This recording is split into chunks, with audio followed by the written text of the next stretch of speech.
Hey guys, कैसे हैं आप लोग। आई होप आप ठीक हो, खुश हो, स्वस्थ हो। I am Sachin, welcome to my channel the review box.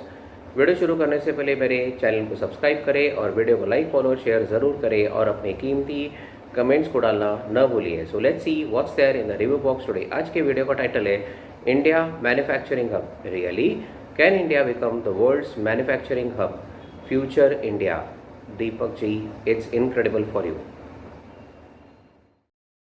Hello दोस्तों, स्वागत है आपका एक नई वीडियो में। तो इस वीडियो में आज बात करेंगे इंडिया के मैन्युफैक्चरिंग के बारे में। मैन्युफैक्चरिंग हब, जब भी इसका नाम आता है तो हमारे दिमाग में सबसे पहले एक चीज आती है और वह है चाइना। लेकिन साथ ही हम लोग ये भी सोचते हैं कि क्या इंडिया कभी मैन्युफैक्चरिंग हब बन पाएगा। सपने बहुत है, लेकिन क्या हकीकत हो पाएंगे? इंडिया को ग्रो करने के लिए क्या मैन्युफैक्चरिंग हब बनना इतना ज्यादा जरूरी है? अगर हाँ, तो हम ये करेंगे कैसे? आज की इस वीडियो में यही जानने की कोशिश करते हैं। हेलो दोस्तों, मेरा नाम है दीपक, आप देख रहे हैं इट्स इनक्रेडिबल फॉर यू। तो आइए शुरू करते हैं।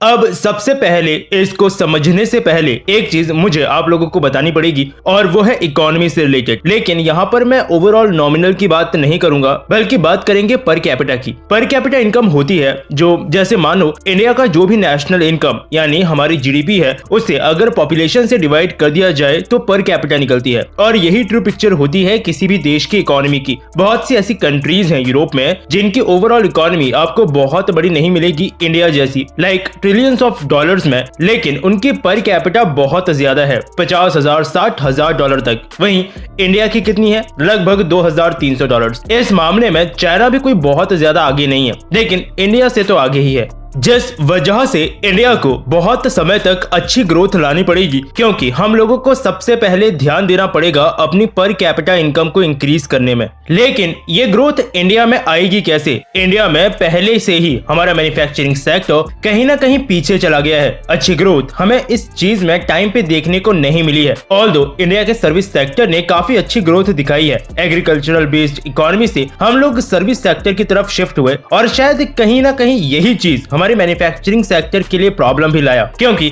एक बीच का जो लिंक होना चाहिए था मैन्युफैक्चरिंग सेक्टर का, वो कहीं ना कहीं मिसिंग था। ऐसा नहीं है कि सर्विस सेक्टर की वजह से मैन्युफैक्चरिंग को नुकसान ही हुआ हो, लेकिन इंडिया में इतनी बड़ी पॉपुलेशन है जिसको सबको सिंपली सर्विस सेक्टर में नहीं डाला जा सकता। यानी मैन्युफैक्चरिंग को बूस्ट करने के लिए इंडिया को स्टेप्स लेने होंगे। लेकिन अभी आपको शायद ये भी लगे कि इंडिया में जब से इकोनॉमिक लिबरलाइजेशन हुआ 1991 से, तब से काफी सर्विस सेक्टर ने काफी अच्छा ग्रो किया और हम लोग मैन्युफैक्चरिंग सेक्टर को इतना ग्रो नहीं कर पाए। तो आखिर ऐसा हुआ क्यों? वैसे ऐसा नहीं है कि इंडिया के पास मैन्युफैक्चरिंग सेक्टर नहीं है। फार्मास्यूटिकल्स हो, इलेक्ट्रॉनिक्स, ऑटोमोबाइल्स, हम लोग काफी कुछ मैन्युफैक्चर करते हैं। लेकिन वही चीज अगर सर्विस सेक्टर की बात करें तो इंडिया का हर एक व्यक्ति उसमें काम नहीं कर सकता, क्योंकि वहां पर जनरली एक पर्टिकुलर स्किल सेट की जरूरत पड़ती है। और साथ ही इंडिया में मैन्युफैक्चरिंग सेक्टर की नीड भी है, डिमांड भी है, और इसके अलावा इंडिया के पास इतनी बड़ी वर्क फोर्स भी है। और मैन्युफैक्चरिंग सेक्टर में थोड़े बहुत जॉब्स के लिए यह फायदा भी है कि किसी सर्विस सेक्टर की तरह एक पर्टिकुलर स्किल की जरूरत भी नहीं पड़ती है।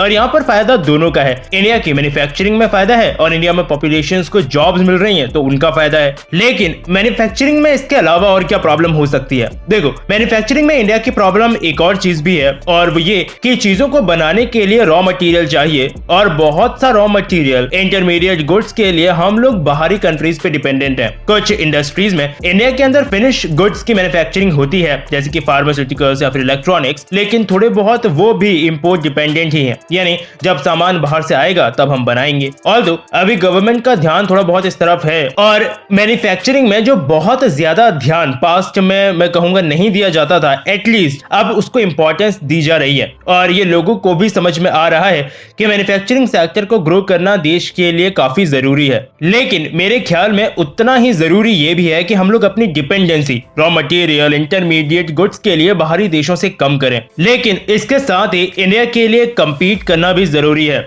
हमारी जो लैक ऑफ कॉम्पिटिटिवनेस है, ये चीज भी इंडिया को कहीं ना कहीं पीछे धकेलती है। अभी हमने ये बात किया कि हम लोग इतना ज्यादा मैन्युफैक्चरिंग सेक्टर में ग्रो नहीं कर पाए। इंडिया एक मैन्युफैक्चरिंग हब बनना चाहता है, लेकिन उसके लिए जो प्रॉब्लम्स हैं पहले उन्हें खत्म करना पड़ेगा। और इंडिया के अंदर अभी भी वो प्रॉब्लम्स आज भी हैं जो जो हमें मैन्युफैक्चरिंग सेक्टर में बहुत ज्यादा ग्रो नहीं करने देंगी। तो कौन कौन सी प्रॉब्लम्स हैं, पहले से शुरू करते हैं। Lack of infrastructure. इंडिया की प्रेजेंट गवर्नमेंट सेंट्रल में हो चाहे कुछ स्टेट्स में हो, इंडिया के इंफ्रास्ट्रक्चर में अब इन्वेस्ट कर रही है, लेकिन क्या आज इंडिया का इंफ्रास्ट्रक्चर इंटरनेशनल स्टैंडर्ड्स को टक्कर दे सकता है? नहीं। रेलवेज में, रोड्स में सुधार जरूर देखने को मिला है, लेकिन अभी भी अमेरिका, चाइना जैसी कंट्रीज हमसे काफी ज्यादा आगे हैं। यानी हमारे यहाँ पर इसकी वजह से लॉजिस्टिक कॉस्ट भी ज्यादा है। आपको कोई सामान ट्रांसपोर्ट करना है, आपको टाइम भी ज्यादा लगेगा, मोस्ट प्रोबेबली इतना स्मूथली वो काम पूरी तरह से होगा भी नहीं। इसलिए ये रोड्स और रेलवेज का नेटवर्क बनाना इंडिया के लिए बहुत ज्यादा जरूरी है। वैसे हमारे हाईवेज या रोड्स वगैरह के लिए तो आप थोड़ा बहुत सेटिस्फाई हो सकते हो, क्योंकि हमारे पास बॉब द बिल्डर है, तो रोड्स का कंस्ट्रक्शन तो हो जाएगा। लेकिन अगला प्रॉब्लम है इंडिया का power infrastructure. National infrastructure pipeline of India, ये एक काफी बड़ा ग्रुप है, काफी सोशल और इकोनॉमिक इंफ्रास्ट्रक्चरल प्रोजेक्ट्स का। इसमें बहुत बड़ा इन्वेस्टमेंट गवर्नमेंट एनर्जी और पावर सेक्टर को देने वाली है, जिससे हमें फायदा मिलेगा।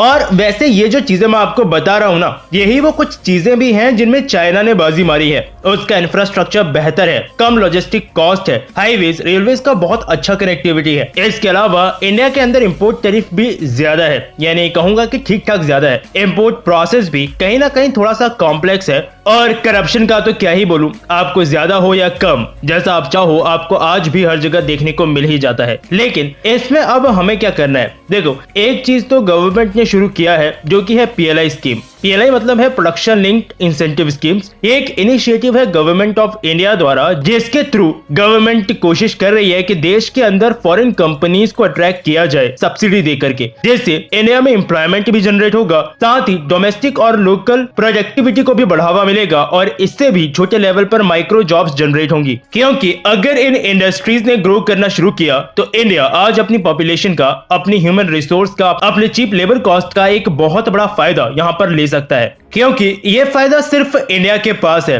चाइना की पॉपुलेशन इस समय यंग नहीं रही है इंडिया जैसी, उनकी ज्यादातर पॉपुलेशन ओल्ड है। साथ ही अब चाइना में लेबर भी इतना चीप नहीं रहा जो शुरुआत में उस समय था जब चाइना ने अपनी इकोनॉमी पे काम करना शुरू किया था, जबकि ये चीप लेबर वाला फायदा भी इंडिया के पास है। अभी ये एस्टिमेट किया गया है कि अगर इंडिया इस वक्त इस अपॉर्चुनिटी को प्रॉपरली ग्रैब कर लेता है तो आने वाले समय में 500 मिलियन पॉपुलेशन को इंडिया मिडिल क्लास में ले आएगा, जो कि इंडिया के लिए एक बहुत बड़ा नंबर होगा। साथ ही इस वक्त इंडिया का ग्रो करता हुआ स्टार्टअप कल्चर भी कंट्री के लिए फायदेमंद है। साल 2020 में इंडिया में सबसे ज्यादा यूनिकॉर्न्स ने जन्म लिया। यूनिकॉर्न मतलब वो स्टार्टअप या बिजनेस जिनका वैल्यू $1 बिलियन या उससे ऊपर होता है। HSBC रिसर्च के मुताबिक पिछले 5 सालों में इंडिया में इंटरनेट की दुनिया में जो इन्वेस्टमेंट आया है वो $60 बिलियन से भी ज्यादा का है। इंडिया का इंटरनेशनल पेनिट्रेशन रेट लगातार बढ़ता जा रहा है, और जो डिजिटलाइजेशन इंडिया में हुआ है ये इसी का नतीजा है। 2015-16 के समय इंडियन GDP में इंटरनेट का कंट्रीब्यूशन 5.6% का था, जो 2020 में बढ़कर 16% को क्रॉस कर चुका है। तो गवर्नमेंट द्वारा दी जा रही सब्सिडी,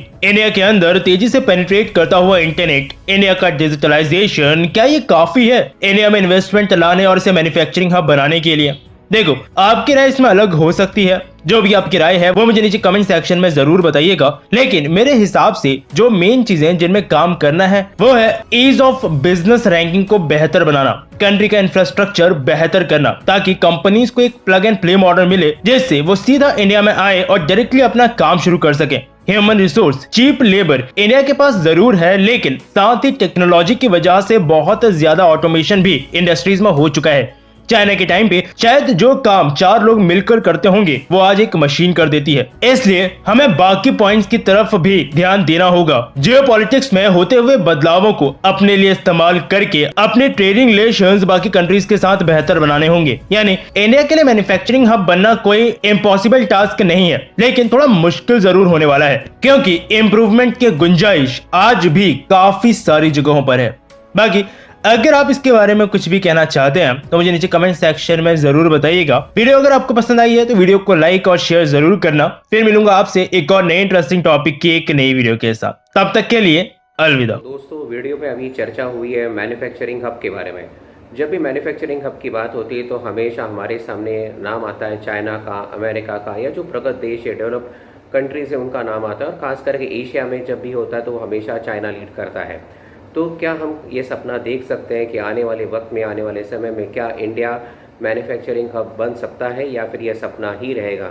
तो मुझे लगता है कि जो शुरुआती जो समस्याएं हैं, प्रॉब्लम्स हैं, वो तो यहाँ पर बखूबी यहाँ पर दीपक जी ने हमारे सामने रखी है कि जैसे हमारे यहाँ पे प्रॉपर स्किल सेट नहीं है, प्रॉपर रिसोर्सेज नहीं है, इंफ्रास्ट्रक्चर की और ज़रूरत है कि जिसकी वजह से लॉजिस्टिक्स कॉस्ट बढ़ते जा रहे हैं, करप्शन है। तो ये सारी समस्या हमारे सामने है, पर साथ ही साथ कुछ हम कहते हैं कुछ आशा की किरण भी है, और आशा की किरण ये है कि भारत एक यंग पॉपुलेशन है एज़ कम्पेयर टू चाइना और एनी अदर कंट्री। सबसे यूथ पॉपुलेशन हमारे भारत का है।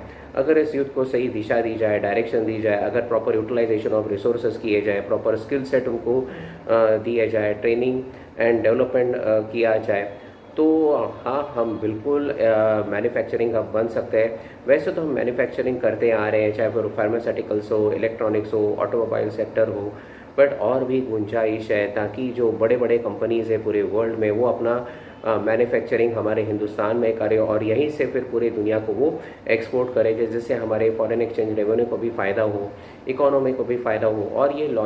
और ये मुमकिन हो सकता है क्योंकि मेक इन इंडिया प्रोग्राम जो इनिशिएटिव भारत सरकार ने किया है, प्रोडक्शन लिंक्ड इंसेंटिव स्कीम भी शुरुआत की गई है कि ताकि डोमेस्टिक और लोकल लेवल पे प्रोडक्टिविटी को बढ़ाया जाए, डायरेक्ट और इनडायरेक्ट लेवल से एम्प्लॉयमेंट को बढ़ावा मिलेगा। साथ ही साथ हाल ही में कुछ ही दिन पहले हमने देखा है कि भारत सरकार और जापानीज सरकार के बीच में एक वायदा हुआ है कि जहां पर जापान आने वाले 5 सालों में $42 बिलियन जैसा हैवी इन्वेस्टमेंट जापान हमारे हिंदुस्तान में करने जा रहा है, और ख़ास करके ग्रीन एनर्जी पावर सेक्टर में वो करने जा रहा है कि जिसकी बहुत बड़ी गुंजाइश थी कि अगर ये सेक्टर हमारे बढ़ते हैं तो इससे एम्प्लॉयमेंट अपॉर्चुनिटी तो बढ़ेगी। एक ग्रीन एनर्जी है क्योंकि आने वाला वक्त जो रहेगा कि हम देखते हैं कि जो हमारे फॉसिल फ्यूल्स है वो धीरे धीरे घटते जा रहे हैं, दाम आसमान को छूते जा रहे हैं, तो हमारे पास एक ऑल्टरनेट फ्यूल का होना बहुत ज़रूरी है। और निसर्ग से और बेहतर फ्यूल क्या हो सकता है। तो एक अच्छी दिशा में हम बढ़ रहे हैं। आज ही संसद में हमारे प्रिय नितिन गडकरी जी ने कहा था कि 2024 तक भारत के कोने कोने में हमारे एक्सप्रेस हाईवे पहुंच जाएंगे और उनकी जो क्वालिटी होगी वो बिल्कुल अमेरिका के टक्कर की होगी। तो हम देखते हैं कि जब इंफ्रास्ट्रक्चर डेवलप होता है, चाहे वो रोड्स है, ब्रिजेस है, टनल्स है, तो इससे फ़ायदा ये होता है कि हम देखते हैं कि ईंधन की कमी होती है, समय बचता है, पैसा बचता है, प्रदूषण कम होता है। आज की वीडियो में एक हम बोल सकते हैं कि हाँ, आने वाले समय में अगर सही समय अगर हम लोग की जो अपॉर्चुनिटीज़ हमारे सामने आ रही है, अगर इसका हम लोग पूरा फ़ायदा उठाते हैं तो ज़रूर इंडिया एक मैन्युफैक्चरिंग सेंटर हब बन सकता है। तो दोस्तों, आज के इस वीडियो को हम यही समाप्त करते हैं। दीपक जी को दोबारा एक धन्यवाद, बहुत ही अच्छे तरीके से इस वीडियो को हमारे सामने उन्होंने पेश किया। तो दोस्तों, तब तक के लिए अलविदा।